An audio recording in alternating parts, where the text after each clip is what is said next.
میں کہنے لگی امی پلیز میں تھکی ہوئی آئی ہوں۔ شگفتہ بیگم کہنے لگی کون سے پہاڑ کھود کر آئی ہو؟ اڑے پڑھ کر ہی تو آئی ہو، اتنی بڑی ہو گئی ہو، 12ویں جماعت میں آ گئی ہو لیکن تمیز تمہیں چھو کر نہیں گزری۔ تم سے اچھے تو تمہارے چھوٹے بہن بھائی ہیں، آتے ساتھ ہی سیدھا اپنے کمرے میں جاتے ہیں، تمیز سے یونیفارم اتارتے ہیں، جوتے اپنی جگہ پہ رکھتے ہیں اور پھر نہا دھو کر باہر آتے ہیں۔ جیسے جیسے شگفتہ بیگم اسے کہہ رہی تھی وہ ویسے ویسے منہ ہلا رہی تھی، کیونکہ روز یہی جملے سنتی تھی لیکن ایک نمبر کی ڈھیٹ تھی، کرتی اپنی مرضی تھی۔ شگفتہ بیگم نے جب اسے نقلیں اتارتے ہوئے دیکھا تو کہنے لگی کنزا جلدی سے اٹھاؤ اپنے جوتے اور جاؤ کمرے میں، جب تک تم نہا کر باہر نہیں آؤ گی تمہیں کھانا نہیں دوں گی۔ میں کہنے لگی اچھا نا میں جا رہی ہوں، توبہ ہے مجھے تو یہ گھر کم اور جیل خانہ زیادہ لگتا ہے، ایسے بیٹھو ایسے اٹھو یہ کرو وہ کرو۔ شگفتہ بیگم کہنے لگی نظم و ضبط بھی کسی چیز کا نام ہے۔ میں کہنے لگی پتہ نہیں کیا مصیبت ہے۔ میں نے اپنے جوتے اٹھائے، بیگ کندھے میں ڈالا اور کمرے میں چلی گئی۔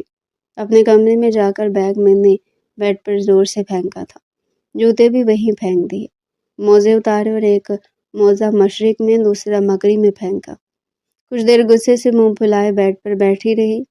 بھوک سے اس وقت پیٹ میں چوہے نہیں دوڑ رہے ہوتے تو شاید میں باہر نہ جاتی، لیکن بہرحال اپنی الماری سے تولیہ نکالا، کپڑے نکالے اور واش روم میں چلی گئی۔ میں نہا کے کافی فریش ہو گئی تھی۔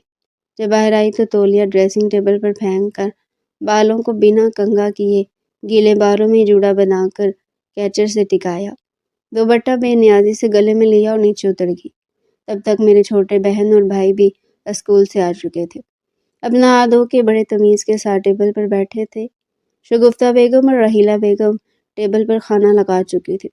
جیسے میں نے ٹیبل پر بیٹھی شگفتہ بیگم کہنے لگی کہ کم از کم انسان نہا کر آ کر کنگھا تو کرتا ہے، بال دیکھے تم نے اپنے، چڑیوں کا گھونسلہ لگ رہا ہے۔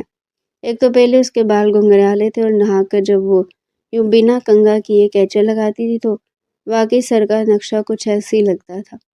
رحیلہ بیگم نے شگفتہ بیگم کو کہا کہ بس بھی کر دو، جب سے بچی آئی ہے تم اسے ڈانٹتی جا رہی ہو، کوئی بات نہیں کر لے گی کنگھا، بھوک لگی ہوگی، تھکی ہاری آئی ہے۔ امی کہنے لگی بھابھی آپ نے اسے بہت سر پر چڑھا رکھا ہے۔ میں نے باؤل سے سالن اپنی پلیٹ میں ڈالا، روٹی لی اور کھانے لگی۔ میں کہنے لگی تائی اماں ایک آپ ہی ہیں جنہیں مجھ سے محبت ہے، کبھی کبھی مجھے لگتا ہے کہ میں امی کی سگی بیٹی ہوں ہی نہیں، مجھے کہیں اور سے پکڑ کر لائی ہیں۔ شگفتہ بیگم نے اسے غصے سے دیکھا تھا۔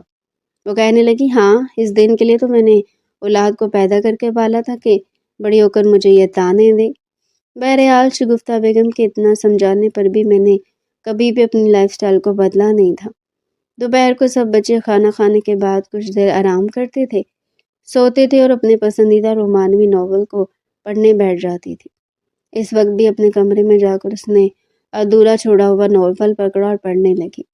جب وہ ناول پڑھتی تھی تو اس کے سین میں بالکل کھو جاتی تھی، احساس ہی نہیں ہوتا تھا کہ آگے پیچھے کیا ہے اور کیا نہیں، لگتا تھا کہ وہ ایک الگ دنیا میں پہنچ گئی ہے، جہاں ہیرون میں اپنے آپ کو دیکھتی تھی اور ہیرو میں خوبصورت نوجوان کو اپنے ساتھ دیکھتی تھی۔ یوں تو میں زیادہ خوبصورت نہ تھی لیکن ایسی بھی نہیں تھی کہ وہ مجھے پلٹ کر نہ دیکھے۔ ہاں اگر میرے بال گھنگریالے نہ ہوتے، سٹریٹ ہوتے تو شاید میں زیادہ خوبصورت لگتی۔ میں آدھی سے زیادہ خوبصورتی میرے گھنگریالے بالوں سے مانند پڑتی تھی، اسے زیادہ تر میں اپنے بالوں کی 2 چوٹیاں بنا کے رکھتی تھی۔ نظر کا چشمہ بھی لگا ہوا تھا لیکن یہ مت سمجھیے گا کہ میں بہت پڑھاکو تھی اور اس لیے میری آنکھوں پر موٹا نظر کا چشمہ تھا، بلکہ یہ تو میری حسین دنیا کی وجہ سے تھا جو ناولز کی وجہ سے میں نے بسا رکھی تھی۔ ابھی میرے فرسٹ ایئر کے رزلٹ نہیں آیا تھا اور میرے رزلٹ کا سب سے زیادہ انتظار اس ہٹلر کو تھا، کیونکہ میں پری انجینئرنگ کر رہی تھی اور وہ بھی اس ہٹلر کے کہنے پر۔ جتنی میری تائی اماں نرم مزاج خاتون تھی اتنا ہی ان کا بیٹا خڑوس اور اکڑو تھا۔ لگتا تھا کہ صبح صبح پینٹ کوٹ میں کوئی انسانی وجود نہیں بلکہ کوئی ریبوٹ ہے، بالکل سیدھا بیٹھتا تھا اور یوں نظر گھما کر سب کو دیکھتا تھا۔ ایک صبح کا ناشتہ اور ایک رات کا کھانا میں بہت ڈر ڈر کے کھاتی تھی، بلکہ اکثر رات کا کھانا میں آدھا کھا کر چھوڑ دیتی تھی۔ آج کل میرا فرسٹ ایئر کا رزلٹ آنے والا تھا اور میری جان پر بنی ہوئی تھی۔ رات کو روز عشاء کے بعد میں 2 نفل پڑھتی اور اللہ کے سامنے دعائیں کرتی کہ میرے نمبر بہت اچھے آ جائے۔ اس لیے نہیں کہ مجھے انجینئر بننا تھا، نہ اس لیے کہ مجھے پڑھائی کا کچھ خاص شوق تھا، بلکہ میں اس ہٹلر کے سامنے ذلیل نہیں ہونا چاہتی تھی۔ ایک تو تایا ابا اور ابا نے انہیں میرے سر پر ماسٹر بنا کے رکھا ہوا تھا، سب کے رزلٹ وہ چیک کرتے تھے، ٹیسٹ وہ دیکھتا تھا، مجال ہے کسی کے 50 میں سے 49 نمبر بھی آ جائے۔ نظروں سے جان نکالنے کا ہنر تھا ان میں، یوں گھورتے تھے کہ بس جیسے سانس پی جائے گا، اور ہم لوگ سانس تک لینا بھول جاتے تھے، یہاں تک کہ عمیر بھی خیر وہ پڑ چکا تھا، اس لیے اس کی جان چھوٹ چکی تھی، لیکن بہرحال آفس میں بھی اس کی شامت آئی رہتی تھی۔ میری اور عمیر کی بہت دوستی تھی، حالانکہ میں عمیر سے بھی 3-4 سال چھوٹی تھی اور اس ہٹلر سے تو پورے 7 سال چھوٹی تھی، لیکن جب میں بھی اس ہٹلر سے ڈانٹ کھاتی تو سب سے پہلے عمیر کو ہی جا کے بتاتی تھی۔ وہ میری ساری باتیں چپ چاپ سنتا رہتا اور ہنستا رہتا۔ بہرحال جب رات کے کھانے پر میں بیٹھی تو وہ بھی بیٹھا ہوا تھا، کسی چودھری سجاول کی طرح بالکل اکڑ کے، ماتھے پر بل ڈالے اپنی پلیٹ میں سے کھانا ڈالا۔ کھانا کھاتے ہوئے سب سے پوچھ رہا تھا، میرے چھوٹے بہن بھائیوں سے کہنے لگا، سمیہ تمہارے ٹیسٹ میں کیا نمبر آئے ہیں؟ وہ کہنے لگی، ارسل بھائی 100 میں سے 100۔ اسے اپنا سر ہلایا اور کہنے لگا، گڈ گڈ۔ پھر کہنے لگا، ٹیپو تمہارے نمبر کتنے آئے ہیں؟ ٹیپو کے تو الگ سے نوالا نیچے نہیں اتر رہا تھا اور جلدی جلدی کھانا کھا رہی تھی تاکہ جب میری بھاری آئے تو اس سے پہلے میں اپنے کمرے میں جا چکی ہوں۔ ٹیپو کہنے لگا، ارسل بھائی بس 2 نمبر کم آئے ہیں۔ وہ کہنے لگے، کیسے 2 نمبر کم آ گئے؟ توجہ کہاں رہتی ہے تمہاری؟ وہ کہنے لگا، چچی جی آپ اسے اس کا ٹیبلٹ لے لیں۔ وہ کہنے لگا، چچا چچی آپ اسے اس کا ٹیبلٹ لے لیں، آج کے بعد یہ بالکل گیم نہیں کھیلے گا، ٹی وی بھی نہیں دیکھے گا۔ میرا معصوم بھائی اس وقت اپنے آنسو آنکھوں کے بجائے اپنے دل میں گرا رہا تھا، رنگت بالکل پھیکی پڑ چکی تھی۔ شرم نہیں آتی تھی جب معصوم بچوں کی جان نکال لیتا تھا، اس کا لہجہ ہی ایسا غضبناک ہوتا تھا۔ بہرحال میں ایک کے بعد دوسرا نوالا منہ میں ٹھونسی چلی جا رہی تھی تاکہ میری شامت نہ آئے۔ عمیر مجھے دیکھ کر اپنی ہنسی دبانے کی کوشش کر رہا تھا، کیونکہ کھانا جلدی کھانے کے چکر میں پورا منہ روٹیوں کے نوالوں سے بھر چکی تھی، کیونکہ ٹیپو کے برابر میں ہی بیٹھی تھی۔ اب میں جلدی جلدی منہ چلا رہی تھی تاکہ یہ نوالے اندر نکلوں اور اٹھ کر جاؤں۔ وہ کہنے لگا، کنزا کہ تمہیں کھانا کھانے کی تمیز نہیں ہے، ایسے کھانا کھاتے ہیں، پورا منہ تم نے بھر لیا ہے۔ میں جلدی جلدی منہ چلا رہی تھی، پھر جلدی جلدی سے میرے سارے نوالوں کو چبا کر اپنے اندر نکلا اور پانی کا آدھا گلاس منہ کو لگا دیا۔ اس سے پہلے کہ میں کرسی سے اٹھ کر کھڑی ہوتی وہ کہنے لگا، یہیں بیٹھ جاؤ۔ میں نے کہا، میں کھانا کھا چکی ہوں، میرا پیٹ بھر گیا۔ تو وہ کہنے لگا، بیٹھو ادھر۔ پھر کہنے لگا، یہ تمہارا فرسٹ ایئر کا رزلٹ کب آئے گا؟ میں نے کہا، پتہ نہیں، اور شاید اس بار لیٹ ہو جائے۔ میں اسی سوال سے ڈر رہی تھی، بچنے کی کوشش کر رہی تھی۔ تو وہ کہنے لگا، جہاں تک میری انفارمیشن 3-4 دن میں تمہارا رزلٹ آنے والا ہے، اس لیے تم تیار رہنا۔ میں نے کہا، کس چیز کے لیے؟ تو وہ کہنے لگا کہ اگر تمہارا رزلٹ میرے معیار کے مطابق نہیں آیا تو اپنی شامت کے لیے تیار رہنا، اب تم جا سکتی ہو۔ مجھے لگتا تھا کہ جیسے گھر میں بھی اسکول جیسا ماحول ہے اور یہ کسی سخت پرنسپل کی طرح ہمارے سر پر بیٹھا ہے جو ہمیں کچھ بھی کہہ سکتا ہے۔ بہرحال میرا رزلٹ یوں تو اچھا آیا تھا، اے گریڈ تھا، 89% آئی تھی، لیکن یہ رزلٹ اس ہٹلر کے معیار کے مطابق بالکل نہیں تھا۔ حالانکہ میرے والد بہت خوش تھے، طاہر نے بھی مجھے مبارکباد دی تھی، لیکن عمیر مجھے کہنے لگا، بچوں آج تو تمہاری شامت پکی۔ میں نے کہا، اتنے اچھے نمبر تو آئے ہیں، اس سے زیادہ اچھے نمبر تو نہیں آتے۔ تو وہ کہنے لگا، جن کا A1 گریڈ آیا ہے نا، ان کے نام تک اس ہٹلر کو یاد ہوں گے، ابھی آئے گا نا تو تم ان سب کی پرسنٹیج بھی بتائے گا اور نمبر اور نام بھی، جنہوں نے ٹاپ کیا ہے۔ میں نے کہا، تو ہر انسان ٹاپ کرنے کے لیے پیدا تو نہیں ہوا، بلکہ ہمارے گھر کا ہر بچہ ٹاپ کرنے کے لیے پیدا ہوا، کیونکہ ارسل نے ٹاپ کیا۔ میں نے کہا، یہ فیل کیوں نہیں ہو گیا تھا؟ عمیر مجھے ڈر لگ رہا ہے۔ تو وہ کہنے لگا، تو میں کیا کروں؟ میں نے کہا، میں کھانا نہیں کھاؤں گی۔ وہ کہنے لگا، تو کیا اگر تم کھانا نہیں کھاؤ گی تو کیا وہ تمہیں چھوڑ دے گا؟ وہ تمہیں اپنے کمرے میں بلوا لے گا۔ میں نے کہا، کوئی ترکیب بتاؤ۔ وہ کہنے لگا، مجھے نہیں آتی کوئی ترکیب، مجھے کیا پتہ۔ میں نے کہا، مجھے پتہ ہے تم میری کوئی مدد نہیں کر سکتے، تم ایک دم بیکار ہو۔ وہ کہنے لگا، تو محنت کرنی چاہیے تھی نا۔ میں نے کہا، اور کتنی محنت کرتی؟ مجھے نہیں پتا، میں کھانا نہیں کھاؤں گی اور کمرے سے باہر بھی نہیں نکلوں گی۔ وہ کہنے لگا، تو وہ تمہارے کمرے میں آ جائے گا۔ کتنی ہی دیر لگتی ہے اسے اپنے کمرے سے تمہارے کمرے میں آتے ہوئے؟ بس 10 قدم کا تو فاصلہ ہے۔ میں اس وقت اپنے کمرے میں بیٹھی بے حد پریشان چکر پہ چکر کاٹ رہی تھی، اور عمیر میرے بیڈ پر بیٹھا مجھے مزید پریشان کر رہا تھا، ڈرا رہا تھا۔ میں نے کہا تمہیں اگر کوئی اچھا سا مشورہ نہیں دینا تو باہر جاؤ، میں سونے لگی ہوں۔ وہ کہنے لگا نیند آ جائے گی تمہیں؟ اچھا، بڑی بات ہے کہ تمہیں نیند آ جائے گی۔ ابھی ہم باتیں کر ہی رہے تھے کہ جب دروازے پر دستک ہوئی۔ میرا دل بری طرح سے کانپا تھا۔ میں نے کہا کون ہے؟ تو وہ ٹیپو تھا۔ وہ کہنے لگا ارسل بھائی آپ کو بلا رہے ہیں، ساتھ میں جمائیاں لے رہا تھا۔ میں نے کہا مجھے بھوک نہیں ہے، تو وہ کہنے لگا ابھی کھانے کا ٹائم نہیں ہوا، اپیا وہ آپ کو اپنے کمرے میں بلا رہے ہیں۔ عمیر کہنے لگا جاؤ جاؤ، تمہاری شامت پکی ہے۔ میں نے کہا عمیر تم میرے ساتھ چلو، مجھے ڈر لگ رہا ہے۔ میں یوں تھی کہ جیسے ابھی رو دوں گی۔ وہ کہنے لگا جی نہیں، مجھے کوئی شوق نہیں ہے تمہارے ساتھ جانے کا، اسے میری بھی کوئی خامی کا نقص نظر آ جائے گا، ساتھ ساتھ مجھے بھی تانے مارے گا بھائی۔ میں اس وقت ایسی کسی بدمزگی کے موڈ میں بالکل نہیں ہوں، تم جاؤ اور میں تمہارا یہ رومانٹک ناول پڑھتا ہوں۔ دیکھو تو صحیح کہ تم پڑھتی کیا ہو۔ میں نے کہا دفعہ ہو جاؤ، مر جاؤ، تم جیسے دوست کا ایسے کزن کا کیا فائدہ جو مشکل وقت میں کام نہ آئے۔ تو وہ کہنے لگا چلو چلو شاباش، اپنے حصے کی ڈانٹ خود کھاؤ۔ میں اپنے کمرے سے باہر آ گئی۔ 10 قدم کے بعد اس کا کمرہ تھا، لیکن مجھے یہ 10 قدم اٹھانے بھی بھاری لگ رہے تھے۔ چھوٹے چھوٹے قدم اٹھاتے ہوئے میں خرامہ خرامہ چلتے اس کے کمرے تک پہنچی تھی۔ پہلے اپنی آنکھیں بند کی، اپنے آپ کو ایک بہت بڑے لیکچر کے لیے تیار کیا، پھر اپنے حلق سے تھوک نکلا، اپنے اندر ایک حوصلہ پیدا کیا، پھر کمرے کے دروازے پر دستک دی۔ وہ کہنے لگا اندر آ جاؤ۔ لہجہ اتنا بلند تھا کہ میرے اندر کی ساری ہمت منٹ میں ہوا ہو گئی تھی۔ کانپتے ہاتھوں سے میں نے دروازے کا نوب گھمایا، پھر دروازہ کھول کر میں نے دیکھا تو وہ بڑے غصے سے اپنے کمرے کے صوفے پر بیٹھا تھا۔ وہ ابھی ابھی آفس سے آیا تھا، لیکن میں حیران تھی کہ اسے آفس سے آتے ہوئے صرف 15 منٹ ہوئے تھے، اور اس وقت وہ نہا دھو کر فریش ہو کر بیٹھا ہوا تھا، بلکہ بڑے غصے سے بیٹھا ہوا تھا۔ پتہ نہیں یہ بندہ اتنی جلدی نہا کے واپس کیسے آ جاتا ہے، سب کچھ ٹائم پر کیسے کر لیتا ہے۔ میں دروازے پر ہی کھڑی رہی تو وہ کہنے لگا اندر آؤ۔ میں ڈرتے ڈرتے اندر آئی تھی۔ وہ کہنے لگا مارک شیٹ کہاں ہے تمہاری؟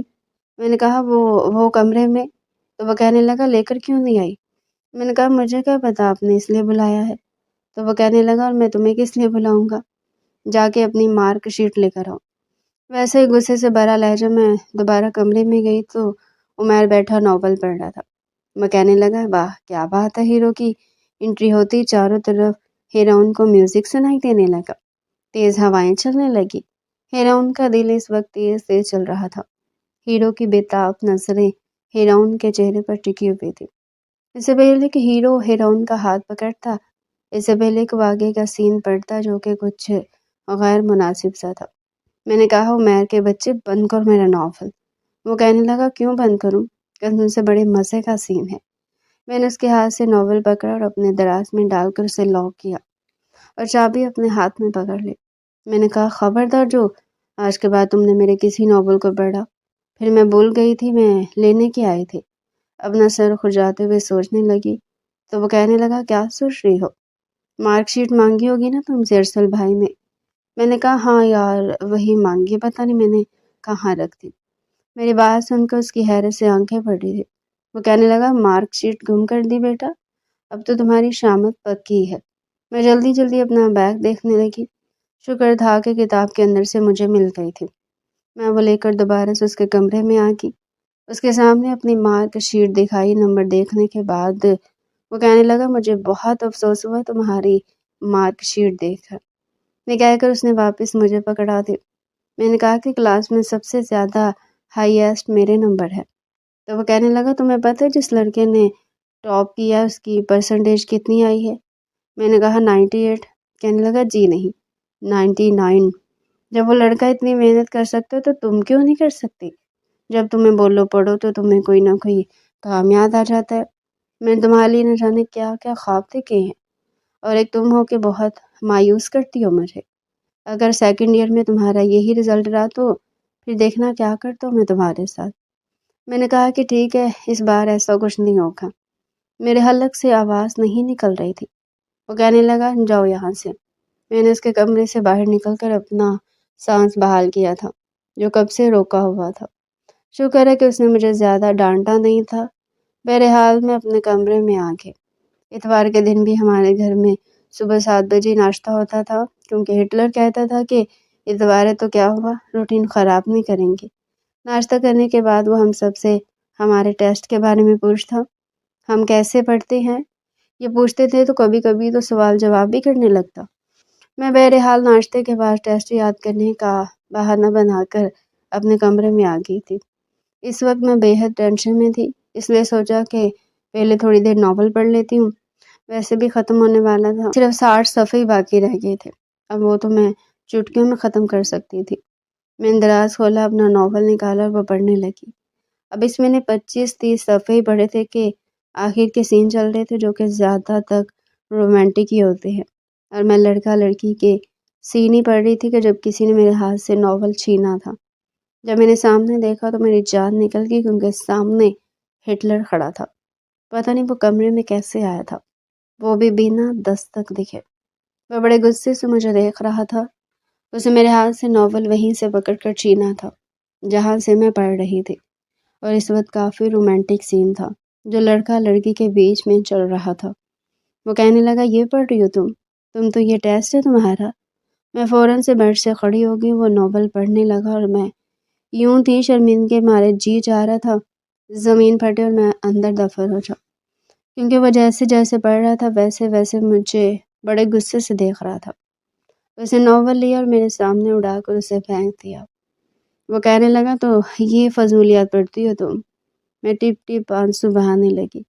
میرے پاس کوئی بہانہ نہیں تھا۔ وہ کہنے لگا، شرم نہیں آتی تمہیں یہ سب پڑھتے ہوئے؟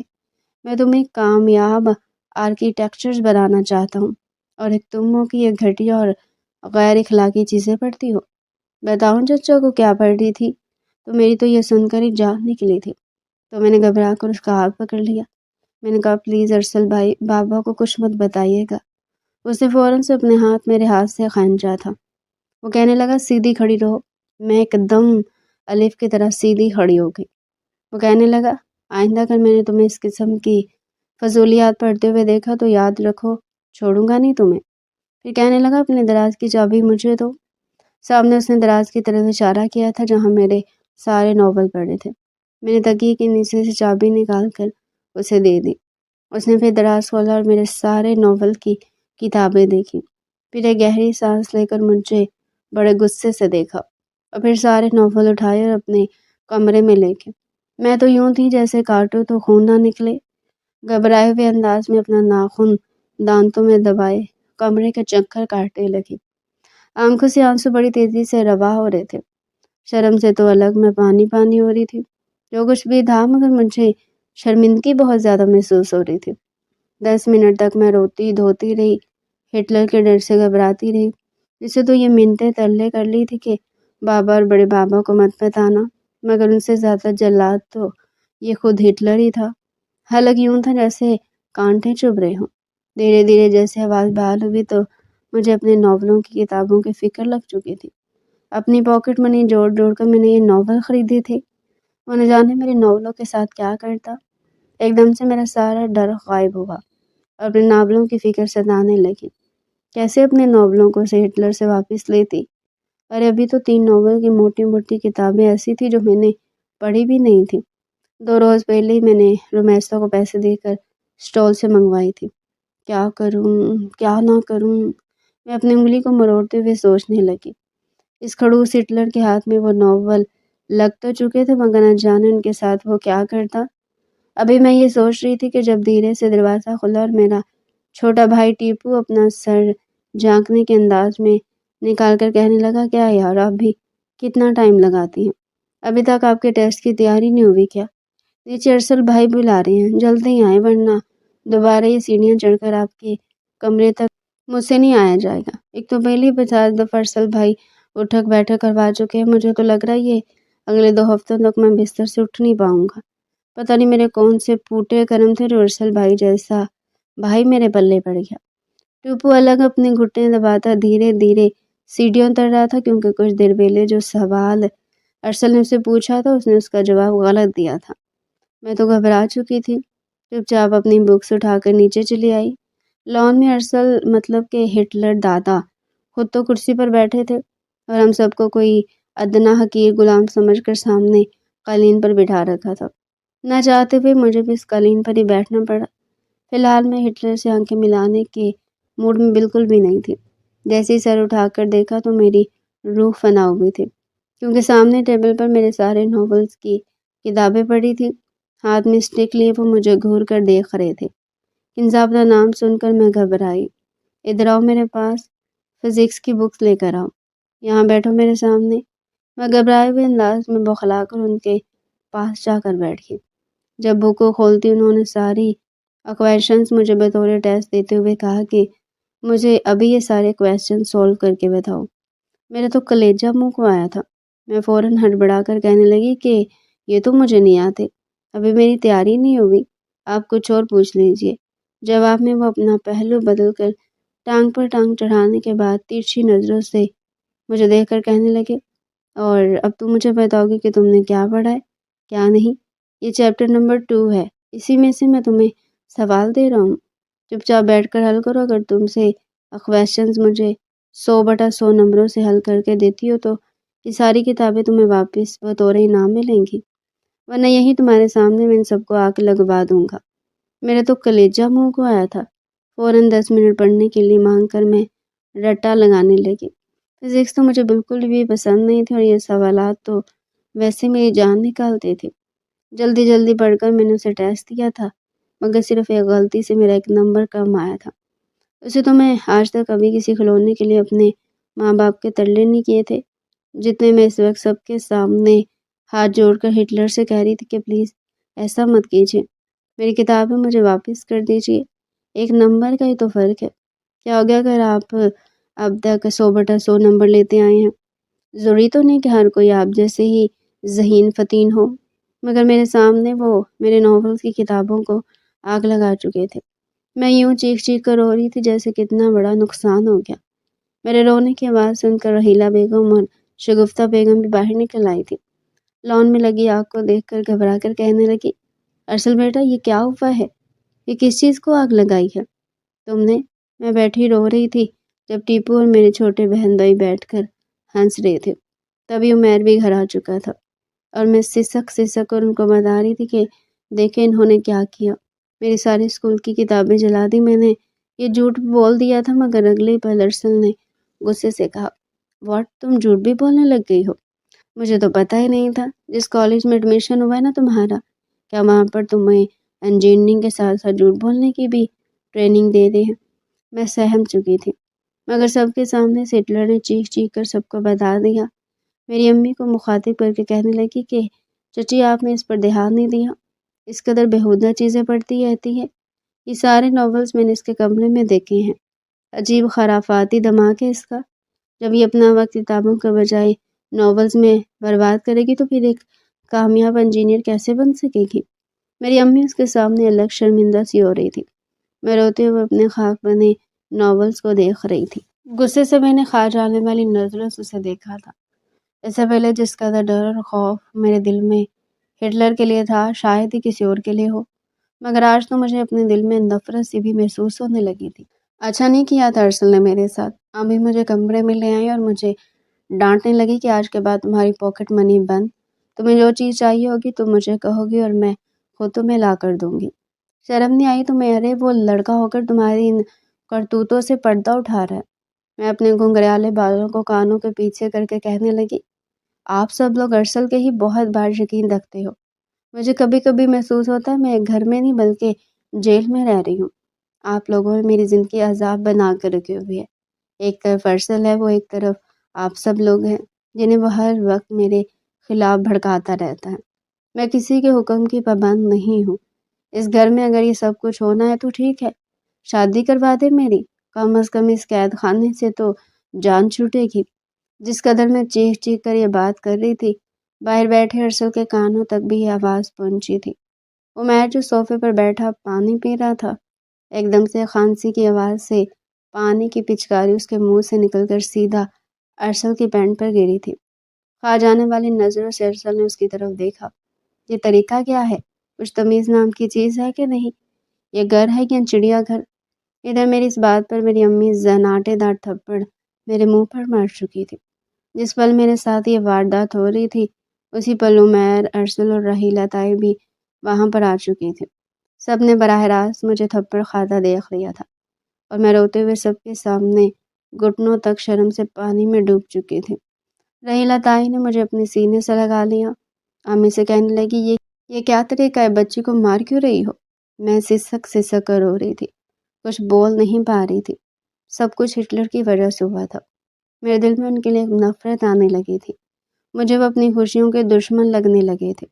میرے اور میرے ناولز میں جو بھی آتا سچ میں وہ میرا دشمن ہی تو تھا۔ میری امی کو عمیر وہاں سے لے جا چکا تھا اور ارسل کچھ دیر تو وہاں پر کھڑا رہا، مگر پھر وہ بھی وہاں سے چلا گیا۔ اس کے بعد میں اپنے کمرے سے نہیں نکلی تھی۔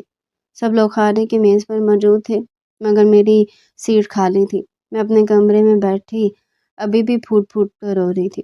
میرے چھوٹے بہن بھائی مجھے چڑھانے کی غرض سے ہی صحیح ایک کٹورے میں میرے ناولز کی جلی ہوئی راکھ لے آئے تھے اور میرے سامنے فرش پر رکھ کر روتے ہوئے کہہ رہے تھے کہ ہم تمہارے ناولز کی آستیاں لے آئے ہیں، اب بتاؤ انہیں گندے نالے میں بہانا یا تم انہیں سنبھال کر اپنے سینے سے لگا کر رکھو گی؟ اس بات پر میں نے اپنا چپل اٹھا کر ان کی طرف دے مارا تھا۔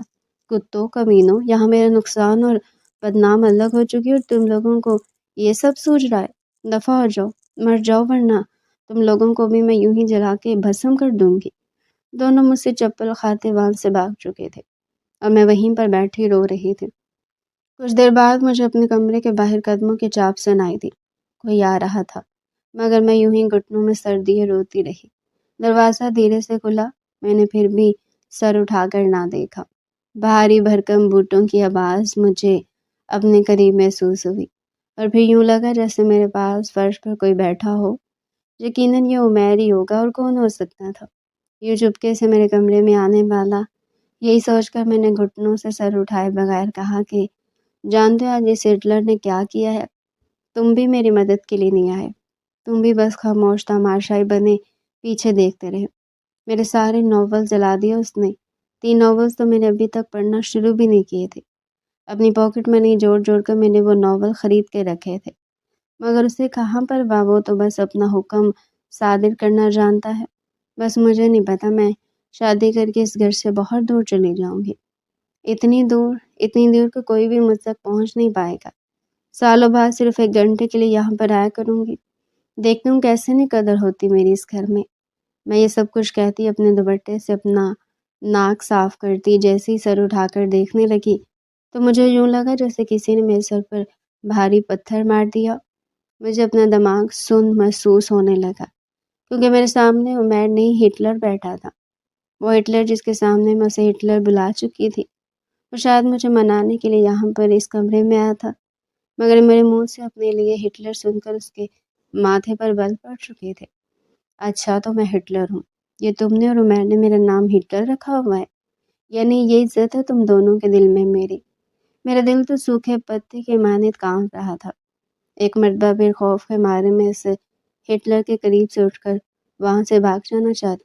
ڈیئر پیارے ناظرین، اس کا نیکسٹ پارٹ اگلی آنے والی ویڈیو میں پیش کیا جائے گا۔